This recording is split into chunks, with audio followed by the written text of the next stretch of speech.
Maaga pa nga nag-ready na ako ng aming tanghalian dahil maglalaba ako ngayong araw na ito.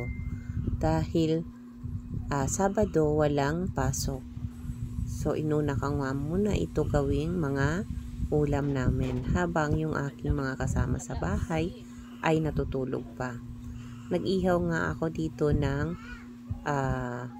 tawag dito, anong isda nga ito Ito ay paborito ng mga bata, kahit naman din ako ay paborito ko to.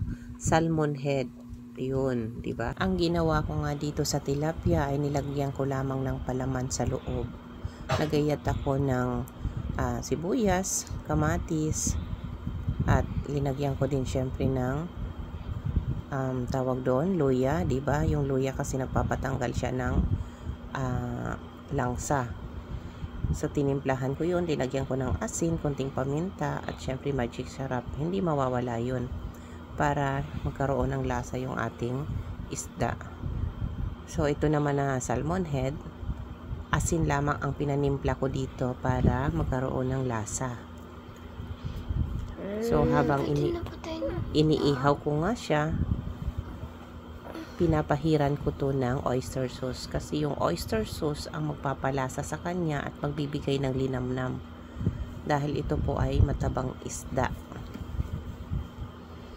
So ayan, lalagyan lang natin ng oyster yung kanyang ibabaw pati yung kabila niya.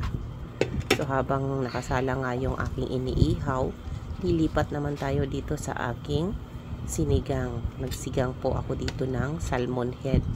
Paborito ito ng mga bata at kahit ako, paborito ko talaga to. Ang sabaw niya napakasarap.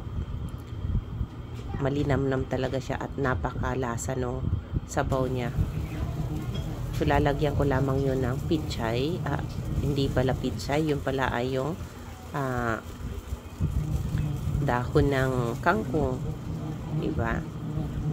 So, habang nakasala nga ang aking sinigang at ang aking iniihaw, ito naman labahin ko ay nagaantay. So, diba, doble ang ating trabaho bilang isang nanay. Napakahirap ng ating mga gawain sa bahay.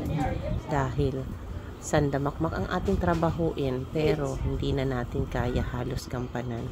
Pero dahil isang ina ay madiskarte, diba, gagawin natin ang lahat para lang magawa yung natin lang ang ating obligasyon bilang may bahay. So ayan, paluto na ang ating sinigang. Malapit na itong maluto at mamaya-maya lamang ay papatayin ko na yan. So nilagyan ko pala yan siya ng kangkong at mustasa. So ayan, nilagyan ko din siya ng syempre pang paasin dahil nga sinigang ito. Ginayatan ko rin yan ng kamatis, sibuyas at luya. Marami-raming luya ang nilagay ko po dyan para maging malasa yung luya at matanggal ang kanyang langsa. So, ayan, papakuluan lamang natin ng konting minuto at papatayin na natin yan mamaya-maya. So, ayan, ready na po ang ating ulam tanghalian. Maaari na tayong kumain. Salamat po sa inyong panonood. Follow for more sa aking mga susunod pang video. Kain tayo. Ayan, luto na, nakahain na sa ating lamisa. Bye-bye. John Iris Home Bakes. Ingat po ang lahat.